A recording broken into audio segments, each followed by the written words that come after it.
Hello dears, study time ടിപ്സിൻ്റെ പുതിയൊരു വീഡിയോയിലേക്ക് എല്ലാവർക്കും സ്വാഗതം. സൗണ്ട് വേവ്സ് എന്ന് പറഞ്ഞ ചാപ്റ്ററാണ് നമ്മൾ എടുത്തുകൊണ്ടിരിക്കുന്നത്. അതിൻ്റെ പാർട്ട് 5 വീഡിയോ ആണ് ഇന്ന് നോക്കാൻ പോകുന്നത്. അപ്പോൾ കഴിഞ്ഞ ക്ലാസ്സിൽ നമ്മൾ എടുത്ത് നിർത്തിയത് സ്പീഡ് ഓഫ് വേവ് എന്താണെന്ന് പറഞ്ഞിട്ടാണ് നിർത്തിയത് അല്ലേ. അതായത് സ്പീഡ് ഓഫ് വേവ് എന്ന് പറഞ്ഞാൽ ഒരു സെക്കൻഡ് കൊണ്ട് ഒരു വേവ് സഞ്ചരിക്കുന്ന ദൂരത്തെയാണ് സ്പീഡ് ഓഫ് വേവ് എന്ന് പറയുന്നത്. പിന്നെ അതിൻ്റെ യൂണിറ്റ് എന്ന് പറയുന്നത് മീറ്റർ പെർ സെക്കൻഡ് ആണ്. അതുമായി ബന്ധപ്പെട്ട് ചെറിയൊരു പ്രോബ്ലം ചെയ്തു. ഇനി നമുക്ക് അടുത്ത് നോക്കാനുള്ളത് is there a relation between frequency and wavelength. ഫ്രീക്വൻസിയും വേവ് ലെങ്ത്തും തമ്മിൽ എന്തെങ്കിലും റിലേഷൻ ഉണ്ടോ എന്നാണ് നമ്മൾ നോക്കാൻ പോകുന്നത്. Place a slinky on a table, stretch both end of it, hold one end of the slinky and oscillate it to produce a transverse waveform. ഇവിടെ പറഞ്ഞിരിക്കുന്നത് ഒരു സ്ലിംഗി മേശപ്പുറത്ത് വച്ച ശേഷം അതിൻ്റെ രണ്ട് എൻഡുകളും വലിച്ചു പിടിക്കുക. അതിനുശേഷം ആ സ്ലിംഗിയുടെ ഒരു എൻഡിൽ നിന്നും ഇരുവശങ്ങളിലേക്കും ചലിപ്പിച്ചിട്ട് ഒരു ട്രാൻസ്വേഴ്സ് വേവ് ഫോം ചെയ്യിക്കാനാണ് പറഞ്ഞിരിക്കുന്നത്. Then increase the frequency of oscillation. അതിനുശേഷം എന്താ പറഞ്ഞിരിക്കുന്നത്? ശൃംഖിയിലുള്ള ആ ഒരു ചലനത്തിൻ്റെ ഫ്രീക്വൻസി വർദ്ധിപ്പിക്കുക എന്ന്. Observe the change in frequency and wavelength of the waveform generated in the slingy. അതിനുശേഷം ഇവിടെ പറഞ്ഞിരിക്കുന്നത് അതിലുണ്ടായ ആ ഒരു വേവിൻ്റെ ഫ്രീക്വൻസിയിലും അതുപോലെ തന്നെ വേവ് ലെങ്ത്തിലും ഉണ്ടാകുന്ന മാറ്റങ്ങളെല്ലാം ഒബ്സർവ് ചെയ്യാനാണ് പറഞ്ഞിരിക്കുന്നത്.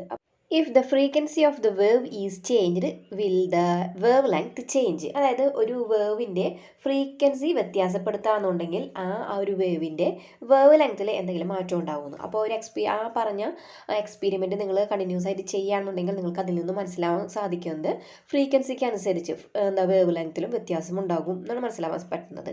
And illustration of two waves of the same amplitude passing through A medium at the same time intervals is given. ഇവിടെ തന്നിരിക്കുന്ന പിക്ചർ എന്ന് പറയുന്നത് ഒരു മീഡിയത്തിലൂടെ സെയിം ടൈം ഓഫ് ഇൻ്റർവെല്ലിലുണ്ടായിട്ടുള്ള ഒരേ ആംപ്ലിറ്റ്യൂഡിലുള്ള രണ്ട് വേവിൻ്റെ ചിത്രീകരണമാണ് തന്നിരിക്കുന്നത്.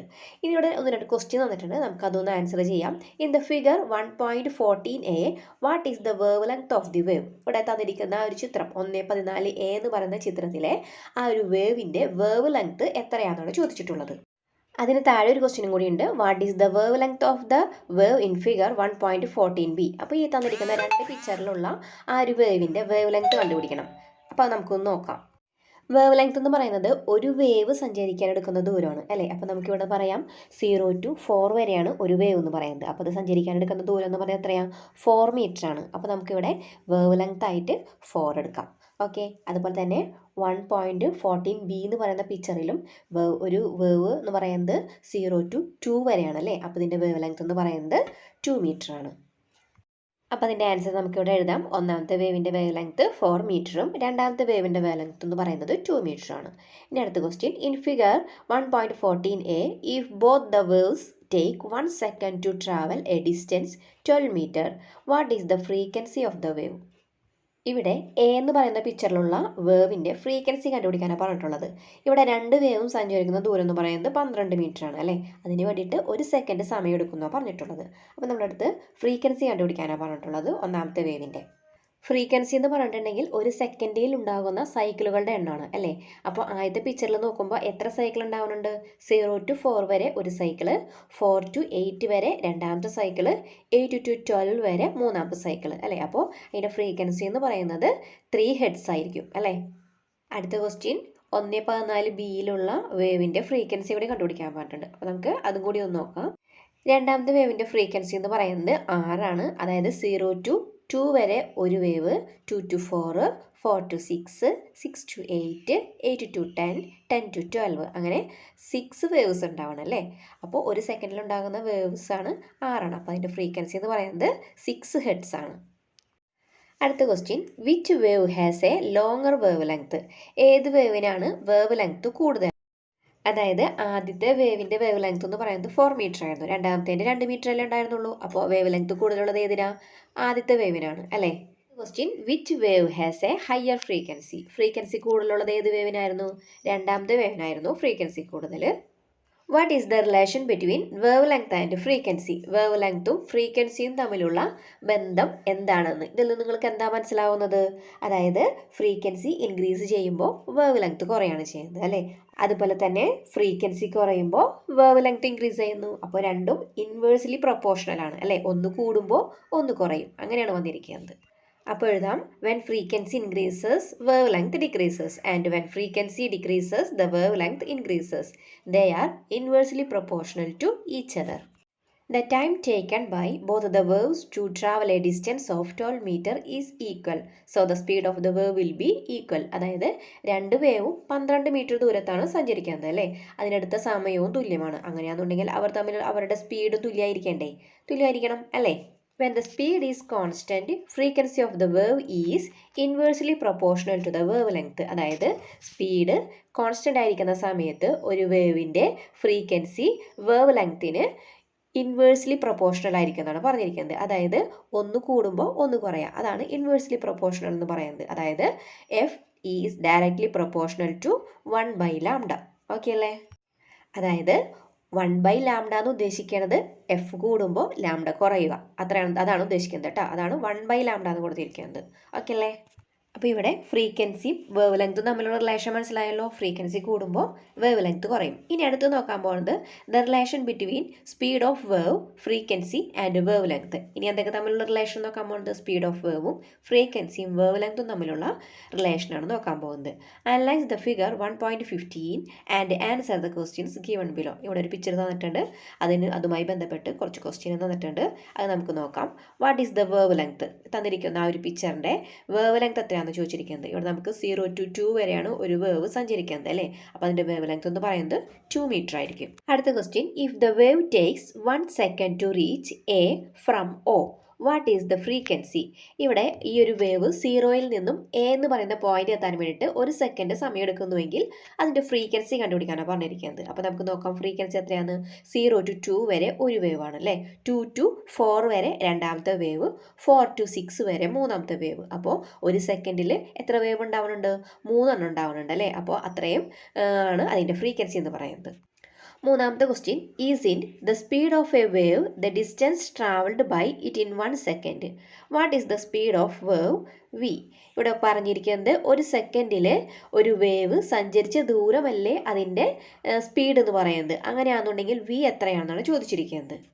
ഇവിടെ പറഞ്ഞിരിക്കുന്നത് സ്പീഡ് കണ്ടുപിടിക്കാനാണ്. അതായത് ആ ഒരു വേവിൻ്റെ ലെങ്ത് എന്ന് പറയുന്നത് O മുതൽ A വരെയാണ് അല്ലേ. അത്രയും ദൂരം എന്ന് പറയുന്നത് 6 മീറ്റർ ആണ്. അപ്പോൾ അതിൻ്റെ സ്പീഡ് എന്ന് പറയുന്നത് എത്രയായിരിക്കും? 6 മീറ്റർ ആണ് അതിൻ്റെ speed. Find the relation between wave length, frequency and speed of a wave. അപ്പോൾ ഇത് മൂന്നും തമ്മിലുള്ള ബന്ധം എന്താണെന്ന് കണ്ടെത്താനാണ് പറഞ്ഞിരിക്കുന്നത്. It is found that the speed of a wave is the product of its wave length and frequency. അപ്പോൾ ഒരു വേവിൻ്റെ സ്പീഡ് എന്ന് പറയുന്നത് എന്തൊക്കെ തമ്മിലുള്ള ഗുണനമാണ്? ഫ്രീക്വൻസിയും വേവ് ലെങ്ത്തും തമ്മിലുള്ള പ്രൊഡക്റ്റാണ് എന്ത്? അതിൻ്റെ സ്പീഡ് എന്ന് പറയുന്നത്. അപ്പോൾ നമുക്ക് സ്പീഡ് കണ്ടുപിടിക്കാനുള്ള ഇക്വേഷൻ എന്താ? Speed of a wave is equal to frequency into wavelength, that is equal to V is equal to F into lambda അല്ലേ. ഇവിടെ തന്നിരിക്കുന്ന വേവിൻ്റെ വേവ് ലെങ്ത് എന്ന് പറയുന്നത് 2 മീറ്ററും ഫ്രീക്വൻസി എന്ന് പറയുന്നത് 3 ആണ്. അപ്പോൾ അതിൻ്റെ സ്പീഡ് എന്ന് പറയുന്നത് 2 × 3 6 ആണ്. ഒരു വേവിൻ്റെ സ്പീഡ് കാണാനുള്ള ഇക്വേഷൻ എന്ന് പറയുന്നത് V is equal to F lambda. അടുത്തൊരു പിക്ചർ തന്നിട്ടുണ്ട്, നമുക്കത് നോക്കാം. The state of the particles in a wave at a particular time is depicted in the figure. ഒരു വേവിലെ പാർട്ടിക്കിളിൻ്റെ ഒരു പ്രത്യേക സമയത്തെ ഒരു സ്റ്റേറ്റ് ആണ് ഇവിടെ തന്നിരിക്കുന്നത്. അതിൽ നിന്ന് ഒരു ക്വസ്റ്റ്യൻ തന്നിട്ടുണ്ട്, നമുക്കൊന്ന് ആൻസർ ചെയ്യാം. How many crest are there in the figure? ഇവിടെ തന്നിരിക്കുന്ന ഒരു പിക്ചറിൽ എത്ര ക്രസ്റ്റുകൾ ഉണ്ടെന്ന്. മുകളിലേക്ക് ഉയർന്നിരിക്കുന്ന ഭാഗത്തെയാണ് ക്രസ്റ്റ് എന്ന് പറയുന്നത് അല്ലേ. അങ്ങനെ നോക്കാമെങ്കിൽ എത്ര ക്രസ്റ്റ് ഉണ്ട്? ഇവിടെ 3 എണ്ണം ഉണ്ട് അല്ലേ. Question, how many ട്രഫ്സ് are there? ഇവിടെ എത്ര ട്രഫുകളുണ്ട്? താഴേക്ക് കുനിഞ്ഞിരിക്കുന്ന ഭാഗമാണ് ട്രഫ് എന്ന് പറയുന്നത്, അത് 3 എണ്ണം ഉണ്ട് അല്ലേ. ഇനി ഇതിൻ്റെ വേവ് ലെങ്ത് കണ്ടുപിടിക്കാനാണ് പറഞ്ഞിട്ടുള്ളത്. ഇതിൻ്റെ വേവ് ലെങ്ത് എന്ന് പറയുന്നത് എത്ര വരും?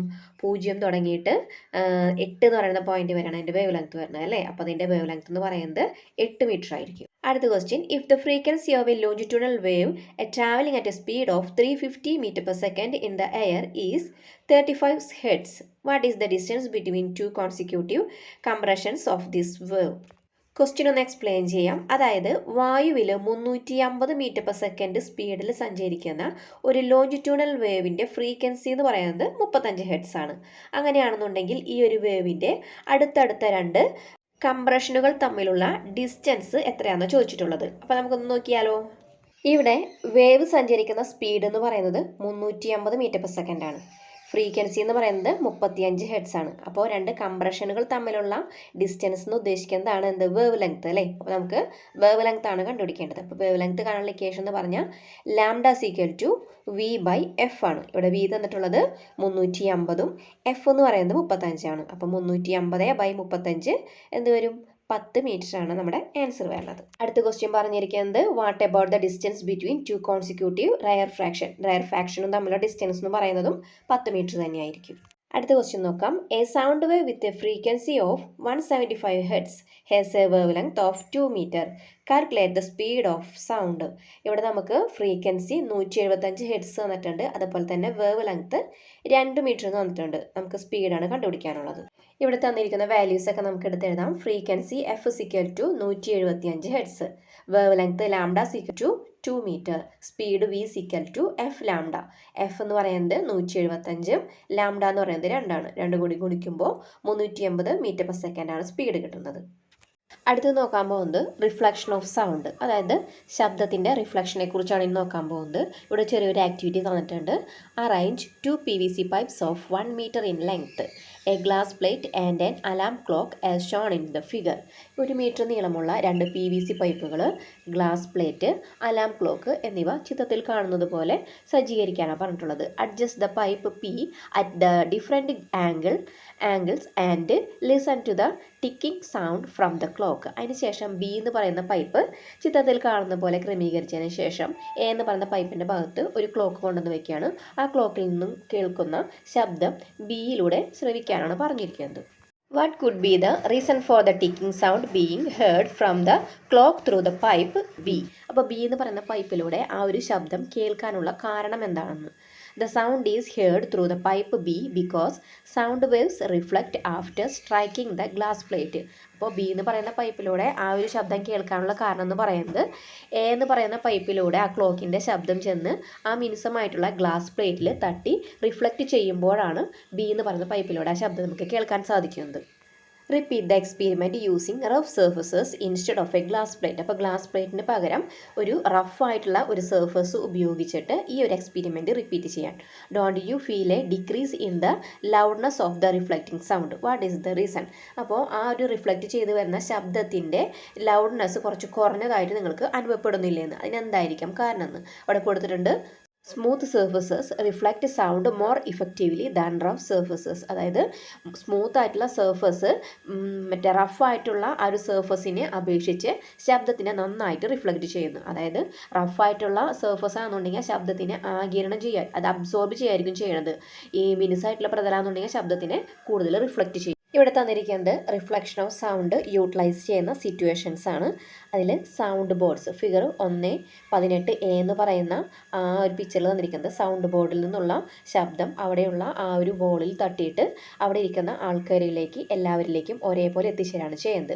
പിന്നെയോ കർവ്ഡ് സീലിംഗ് ഇൻ ഹാൾ, അതായത് 1.18 ബി എന്ന് പറയുന്ന ചിത്രത്തിൽ അവിടെയും അതിൻ്റെ സീലിംഗ് കർവ്ഡാണ്. അതുകൊണ്ട് തന്നെ അവിടെ നിന്ന് സംസാരിക്കുന്ന ആളുടെ ശബ്ദം ആ സീലിംഗിൽ തട്ടിയിട്ട് അവിടെ ഇരിക്കുന്ന എല്ലാവർക്കും ഒരേപോലെ കേൾക്കാൻ സാധിക്കും. Help to reflect sound from a source and spread it to all parts of the hall. അപ്പോൾ ഇവിടെ സൗണ്ട് ബോർഡ് ആയാലും കർവ്ഡ് സീലിംഗ് ആയാലും അവിടെ ഇരിക്കുന്ന എല്ലാവർക്കും ഒരേപോലെ കേൾക്കാവുന്ന വിധത്തിൽ ശബ്ദത്തിനെ റിഫ്ലക്റ്റ് ചെയ്യുകയാണ് ചെയ്യുന്നത്. ഓക്കെ അല്ലേ? അപ്പോൾ റിഫ്ലക്ഷൻ ഓഫ് സൗണ്ട് യൂട്ടിലൈസ് ചെയ്യുന്ന സിറ്റുവേഷൻസ് ചോദിക്കുകയാണെങ്കിൽ ഇത് എഴുതണം കേട്ടോ. അടുത്താണ് മൾട്ടിപ്പിൾ റിഫ്ലക്ഷൻ ഓഫ് സൗണ്ട്, അതായത് ശബ്ദം ഒരു സർഫസിൽ തട്ടിയിട്ട് തിരിച്ചു വരുമ്പോഴാണ് ശബ്ദത്തിൻ്റെ റിഫ്ലക്ഷൻ നമ്മൾ പറയുന്നത്. അത് ഒന്നിലധികം പ്രാവശ്യം സംഭവിക്കുമ്പോഴാണ് അതിൻ്റെ മൾട്ടിപ്പിൾ റിഫ്ലക്ഷൻ എന്ന് പറയുന്നത്. The figure shows how sound from a source reaches A listener in A closed hall. അതായത് ഇവിടെ ഒരു അടച്ചിട്ടിരിക്കുന്ന ഒരു ഹാളിൽ ഒരു സോഴ്സിൽ നിന്നും ഉണ്ടാകുന്ന ശബ്ദം ആ ഒരു ലിസണറിലേക്ക് എത്തുന്ന വിധമാണ് ഇവിടെ ചിത്രത്തിൽ തന്നിരിക്കുന്നതെന്ന്. Does sound from a source always travel directly to the listener? അതായത് ആ സോഴ്സിൽ നിന്നുള്ള ശബ്ദം എപ്പോഴും നേരിട്ട് മാത്രമാണോ ആ ലിസണറിലേക്ക് എത്തുന്നതെന്ന്? അല്ലല്ലോ, അത് പല സ്ഥലങ്ങളിൽ തട്ടിയിട്ട് റിഫ്ലക്റ്റ് ചെയ്തിട്ടാണ് ആ ഒരു ലിസണറിലേക്ക് എത്തുന്നത് അല്ലേ? Reflect sound waves get reflected again. This is multiple reflection of sound. അപ്പോൾ ഇതിനെയാണ് പറയുന്നത് മൾട്ടിപ്പിൾ റിഫ്ലക്ഷൻ ഓഫ് സൗണ്ട് എന്ന് പറയുന്നത്. അതായത് റിഫ്ലക്റ്റ് ചെയ്ത് വരുന്ന ഒരു ശബ്ദം വീണ്ടും റിഫ്ലക്റ്റ് ചെയ്യുമ്പോഴാണ് അതിൻ്റെ മൾട്ടിപ്പിൾ റിഫ്ലക്ഷൻ എന്ന് പറയുന്നത്. നെക്സ്റ്റ് നോക്കാനുള്ളത് echo. Have you ever had an experience of making a loud sound at the echo point and hearing the same sound again after a while? അതായത് ഒരു എക്കോ പോയിന്റിൽ നിന്ന് നമ്മൾ ഉച്ചത്തിൽ വിളിക്കുന്ന അതേ ശബ്ദം അല്പസമയത്തിന് ശേഷം വീണ്ടും കേൾക്കുന്ന ഒരു അനുഭവം നിങ്ങൾക്ക് ഉണ്ടായിട്ടുണ്ടോ എന്ന്? While speaking loudly in a closed and empty large hall and calling or clapping loudly at a distance from a great mountains, isn't it possible to hear the same sound again after a while? This is possible due to the phenomenon of echo. അതായത് അടച്ചിട്ടിരിക്കുന്നതും അതുപോലെ തന്നെ ഒഴിഞ്ഞു കിടക്കുന്നതുമായ വലിയ ഹാളിനുള്ളിൽ ഉച്ചത്തിൽ സംസാരിക്കുമ്പോഴും അല്ലെങ്കിൽ വലിയ മലയുടെ മുകളിൽ നിന്നിട്ട് ഉച്ചത്തിൽ വിളിക്കുകയോ കൈകൊട്ടുകയോ ചെയ്യുമ്പോഴും കുറച്ച് സമയം കഴിയുമ്പോൾ അതേ ശബ്ദം തന്നെ വീണ്ടും കേൾക്കാൻ സാധിക്കും അല്ലേ? അപ്പോൾ ഇങ്ങനെയുള്ള ആ ഒരു ഫിനോമിനൻ പറയുന്നതാണ് എന്ത് എക്കോ എന്ന് പറയുന്നത്. അതായത് നമ്മൾ ഉയരമുള്ള മലയുടെ മുകളിൽ നിന്നിട്ട് ഇങ്ങനെ ശബ്ദം ഉണ്ടാക്കുകയാണെന്നുണ്ടെങ്കിൽ ആ ശബ്ദം എവിടേക്കൊക്കെയോ പോയിട്ട് കുറച്ച് സമയത്തിന് ശേഷം വീണ്ടും തിരിച്ച് കേൾക്കുക. അങ്ങനെ കേൾക്കുന്ന അതിനെ പറയുന്നതാണ് എക്കോ എന്ന് പറയുന്നത് കേട്ടോ. Echo is the sound heard after a while due to the reflection of the initial sound. അപ്പോൾ എക്കോ എന്ന് പറയുന്നത് എന്താ? ആദ്യ ശബ്ദം കേട്ടതിന് ശേഷം അതേ ശബ്ദം റിഫ്ലക്റ്റ് ചെയ്ത് വീണ്ടും കേൾക്കാൻ കഴിയുന്നതിനെ പറയുന്നതാണ് എക്കോ എന്ന് പറയുന്നത്. അങ്ങനെയാണെന്നുണ്ടെങ്കിൽ ചെറിയ റൂമിനക്കുള്ളിൽ എന്തുകൊണ്ടായിരിക്കും echo കേൾക്കാത്തതെന്ന്? What should be the minimum distance from the listener to the reflecting surface if the first sound is to be heard distinctly after reflection? അപ്പോൾ നമ്മൾ പറയുന്നത് ആദ്യ ശബ്ദം റിഫ്ലക്റ്റ് ചെയ്തതിന് ശേഷം വീണ്ടും വ്യക്തമായി കേൾക്കണമെങ്കിൽ ലിസണറും റിഫ്ലക്റ്റിംഗ് സർഫസും തമ്മിൽ ചുരുങ്ങിയത് എത്ര അകലത്തിലായിരിക്കണമെന്ന്. ഇനി അതിനെക്കുറിച്ചാണ് പറയാൻ പോകുന്നത്. അതായത് the auditory experience produced by a sound persist for about 1/10 of a second. This characteristic is known as persistence of hearing. ഇവിടെ നമ്മുടെ ചെവിയുടെ പ്രത്യേകതയെക്കുറിച്ചാണ് പറയുന്നത്. അതായത് ഒരു ശബ്ദം കേട്ടിട്ട് ഒരു 1/10 സെക്കൻഡ് സമയത്തേക്ക് ആ ശബ്ദം നമ്മുടെ ചെവിയിൽ തങ്ങി നിൽക്കും. അപ്പോൾ ചെവിക്കുള്ള ആ ഒരു കഴിവിനെ പറയുന്നതാണ് ഇത് പെർസിസ്റ്റൻസ് ഓഫ് ഹിയറിംഗ് എന്ന് പറയുന്നത്. If another sound falls on the year during this time it is felt as if they are heard together. അതായത് ഈ ഒരു സമയത്തിനുള്ളിൽ തന്നെ, അതായത് 1/10 സെക്കൻഡ് സമയത്തിനുള്ളിൽ തന്നെ മറ്റൊരു ശബ്ദം നമ്മുടെ ചെവിയിൽ പതിക്കുകയാണെന്നുണ്ടെങ്കിലോ ഇത് ഒരുമിച്ച് കേൾക്കുന്ന ഒരു അവസ്ഥയായിരിക്കും നമുക്കുണ്ടാവുന്നത്. അതായത് 1/10 സെക്കൻഡിനുള്ളിൽ 2 ശബ്ദം കേൾക്കുകയാണെന്നുണ്ടെങ്കിൽ ആ 2 ശബ്ദവും നമുക്ക് ഒരുമിച്ച് കേൾക്കാൻ വേണ്ടി സാധിക്കും. How long will it take to hear the echo distinctly after hearing the first sound? അതായത് ആദ്യ ശബ്ദം കേട്ടതിന് ശേഷം ചുരുങ്ങിയത് എത്ര സമയം കഴിഞ്ഞാലാണ് എക്കോ വ്യക്തമായിട്ട് കേൾക്കാൻ സാധിക്കുന്നതെന്ന്. അതായത് 1/10 സെക്കൻഡിന് ശേഷമാണ് നമുക്ക് എക്കോ കേൾക്കാൻ സാധിക്കുന്നത്. How far does the sound travel during this time? ഈ സമയം കൊണ്ട് ശബ്ദം എത്ര ദൂരം സഞ്ചരിക്കും? അപ്പോൾ ശബ്ദം സഞ്ചരിക്കുന്ന ദൂരത്തെക്കുറിച്ചാണ് എന്നോട് പറയാൻ പോകുന്നത്. Consider the speed of sound in air as 350 m/s. അതായത് വായുവിലൂടെ ശബ്ദം സഞ്ചരിക്കുന്നത് 350 m/s വേഗതയിലാണ്. Distance is equal to speed into time. അതായത് ഡിസ്റ്റൻസ് കാണുന്ന ഇക്വേഷനാണ് സ്പീഡ് ഇൻറ്റു ടൈം. ഇവിടെ സ്പീഡ് എന്ന് പറയുന്നത് 350 ആണ്, ടൈം എന്ന് പറയുന്നത് 1/10 സെക്കൻഡാണ് അല്ലേ? അപ്പോൾ 350-ലെ ആ 0യും 10-ലെ 0യും ക്യാൻസൽ ചെയ്യുമ്പോൾ 35 മീറ്റർ നമുക്ക് കിട്ടും. അതായത് ശബ്ദം സഞ്ചരിക്കുന്ന ദൂരം എന്ന് പറയുന്നത് 35 മീറ്ററാണ്. For the echo to be heard the reflecting surface must be at least 17.5 metre away. ഇവിടെ പറഞ്ഞിരിക്കുന്നത് എക്കോ കേൾക്കണമെങ്കിൽ റിഫ്ലക്റ്റിംഗ് സർഫസ് ചുരുങ്ങിയത് 35 മീറ്ററിൻ്റെ പകുതിയായിട്ടുള്ള 17.5 മീറ്റർ അകലെ ആയിരിക്കണം എന്നാണ്. That is half of 35 metre. അതായത് if the distance to the reflective surface is more than 17.5 metre the same sound can be heard and distinguished again. അതായത് ഇവിടെ പറഞ്ഞിരിക്കുന്നത് റിഫ്ലക്റ്റിംഗ് സർഫസ് 17.5 മീറ്ററിൽ കൂടുതലാണെങ്കിൽ അതേ ശബ്ദം വീണ്ടും നമുക്ക് വേർതിരിച്ച് കേൾക്കാൻ സാധിക്കും. ചുരുക്കി പറഞ്ഞ എക്കോ കേൾക്കണമെങ്കിൽ റിഫ്ലക്റ്റീവ് സർഫസ് 17.5 മീറ്ററിൽ ആയിരിക്കണം. ഇനി അതിനേക്കാളും കൂടുതലാണെന്നുണ്ടെങ്കിൽ ആ ഒരു ശബ്ദം തന്നെ നമുക്ക് വീണ്ടും വ്യക്തമായിട്ട് കേൾക്കാൻ സാധിക്കുമെന്നാണ് പറയുന്നത്. അടുത്തത് നോക്കാം. The echo of a fire cracker is heard after 1 second by the person who burst it. How far is the reflective surface from the person hearing the echo? ഇവിടെ പറഞ്ഞിരിക്കുന്നത് ഒരു കതിനവെടി പൊട്ടുന്നതിൻ്റെ ആ ഒരു എക്കോ 1 സെക്കൻഡിന് ശേഷം അത് പൊട്ടിച്ച ആൾ തന്നെ കേൾക്കുന്നത്. ആ റിഫ്ലക്ടറും ആ റിഫ്ലക്റ്റിംഗ് സർഫസും തമ്മിലുള്ള ഡിസ്റ്റൻസ് എത്രയാണെന്നാണ് ഇവിടെ ചോദിച്ചിരിക്കുന്നത്. ബ്രാക്കറ്റിൽ തന്നിട്ടുണ്ട് speed of sound in air is 350 metre per second. ഇനി ഇവിടെ തന്നിരിക്കുന്നത് let D be the distance to the reflecting surface. ഇവിടെ ഡി എന്ന് പറയുന്ന ഒരു ലെറ്റർ എടുത്തിരിക്കുകയാണ്. അത് റിഫ്ലക്റ്റിംഗ് സർഫസിലേക്കുള്ള അകലാണെന്ന് കൺസിഡർ ചെയ്യാം. Then the total distance travelled by the sound to be the reflecting surface and back will be 2D. അതായത് റിഫ്ലക്റ്റ് ചെയ്ത ശബ്ദം, അതായത് ഒരു ശബ്ദം ഒരു സ്ഥലത്ത് നിന്നും വേറെ സ്ഥലത്ത് ചെന്നിട്ട് ഒരു സർഫസ് ചെന്ന് റിഫ്ലക്റ്റ് ചെയ്യാണ്. അവിടെ വരെയുള്ള ഡിസ്റ്റൻസ് എന്ന് പറയുന്നത് D ആണ്. അതിനുശേഷം റിഫ്ലക്റ്റ് ചെയ്ത ശബ്ദം വീണ്ടും തിരിച്ചു വരാണ് അല്ലേ, ആ ലിസണറിലേക്ക് തന്നെ തിരിച്ചു വരാണ്. അപ്പോൾ അവിടെ ആകെ ഡിസ്റ്റൻസ് എന്ന് പറയുന്നത് 2D ആയിരിക്കും. അതാണ് ഇവിടെ പറഞ്ഞിരിക്കുന്നത്. Speed of sound is equal to total distance travelled by time. അപ്പോൾ ശബ്ദത്തിൻ്റെ ആ ഒരു സ്പീഡ് നമുക്ക് കണ്ടുപിടിക്കാൻ ഇക്വേഷൻ എന്ന് പറഞ്ഞിട്ടുണ്ടെങ്കിൽ ടോട്ടൽ ഡിസ്റ്റൻസ് ബൈ ടൈമാണ്. ഇവിടെ ടോട്ടൽ ഡിസ്റ്റൻസ് എന്ന് പറയുന്നത് 2D ആണ്. ടൈമിന് നമുക്ക് T എന്ന് പറഞ്ഞു കൊടുക്കാം. ഇതിൽ നിന്നും D is equal to V into T by 2 എന്ന് പറഞ്ഞ് വരും. അപ്പോൾ ഇതിൽ V എന്ന് പറയുന്നത് 350 T എന്ന് പറയുന്നത് 1 സെക്കൻഡാണ് അല്ലേ, divide by 2 that is equal to 175 metre ആയിരിക്കും ഇതിൻ്റെ ഡിസ്റ്റൻസ് എന്ന് പറയുന്നത്. The reflective surface will be 175 metre away. ഞാൻ ഇതൊന്നും ഒന്നുകൂടി ചെയ്ത് കാണിച്ചു തരാം നിങ്ങൾക്ക്. ഇവിടെ A എന്ന് പറയുന്ന സോഴ്സിൽ നിന്നും ഒരു സൗണ്ട് B എന്ന് പറയുന്ന റിഫ്ലക്റ്റീവ് സർഫസ് ചെന്ന് പതിക്കുകയാണ്. അതിനുശേഷം അവിടെ നിന്നും ആ ഒരു ശബ്ദം റിഫ്ലക്റ്റ് ചെയ്തിട്ട് വീണ്ടും എയിലേക്ക് വരികയാണ്. അപ്പോൾ എയിൽ നിന്നും ബിയിലെത്താൻ വേണ്ടിയിട്ട് ആ സൗണ്ട് ട്രാവൽ ചെയ്ത ഡിസ്റ്റൻസ് എന്ന് പറയുന്നത് D ആണ്. തിരിച്ച് ബിയിൽ നിന്നും എയിലേക്ക് സഞ്ചരിക്കാൻ വേണ്ടിയിട്ട് ആ സൗണ്ട് എടുക്കുന്ന ഡിസ്റ്റൻസ് എന്ന് പറയുന്നത് D ആണ്. അപ്പോൾ ആകെ ദൂരം എന്ന് പറയുന്നത് D + D 2D ആണ്. Speed of sound V is equal to total distance by time ആണ്. അപ്പോൾ V is equal to total distance എന്ന് പറയുന്നത് 2D ആണ് ബൈ ടൈം T. അതിന് ശേഷം V ഇൻറ്റു T, വിനെ Tനെ നമ്മൾ ക്രോസ് മൾട്ടിപ്ലൈ ചെയ്യുമ്പോൾ VT is equal to 2D. നമുക്ക് D ആണ് കണ്ടുപിടിക്കേണ്ടത് അല്ലേ. അപ്പോൾ D is equal to VT by 2 വരും. ഇപ്പോൾ D is equal to VT by 2 എന്ന് പറയുന്നതാണ് നമ്മുടെ ഇക്വേഷൻ എന്ന് പറയുന്നത്. ഇവിടെ V എന്ന് പറയുന്നത് 350 T എന്ന് പറയുന്നത് 1 ആണ്. അപ്പോൾ നമ്മൾ ഇക്വേഷനിൽ സബ്സ്റ്റിറ്റ്യൂട്ട് ചെയ്യുമ്പോൾ Vയുടെ സ്ഥാനത്ത് 350, Tക്ക് 1 കൊടുക്കുക. 2 അവിടെ ഓൾറെഡി ഉള്ളതാണ് അല്ലേ. 350നെ 2 കൊണ്ട് ഹരിക്കുമ്പോൾ 175 മീറ്റർ ആയിരിക്കും നമുക്ക് കിട്ടുന്ന ഡിസ്റ്റൻസ് എന്ന് പറയുന്നത്. അടുത്തൊരു പ്രോബ്ലമാണ്, അതുകൂടി ഒന്ന് നോക്കാം. What should be the minimum distance between the source and the reflecting surface to hear the echo in water?